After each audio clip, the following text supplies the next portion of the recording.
এটা কি আমার বাপের টাকায় করছে? তাহলে তাহলে কেন আমার নাম থাকবে?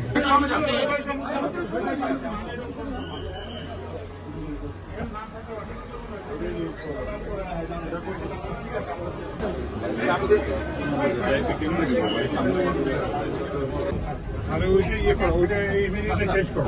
ওইটা আজকের মধ্যে স্যার কোথাও কোনো ইয়েতে না, কোথাও নাম শোনা কোনো কিছুই থাকবে না। জাস্ট খালি এই বাইপাসের উদ্বোধন হয়েছে, বাস এই যাচ্ছে। এবং ওই যে যারা করছে যে তোমাদের মন্ত্রণালয় কিংবা ওই যে তোমাদের এগুলো জানো না, এখানে নাম আসতো কিভাবে?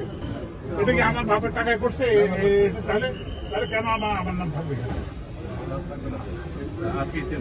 এটা ইমিডিয়েটলি চেঞ্জ করতে হবে।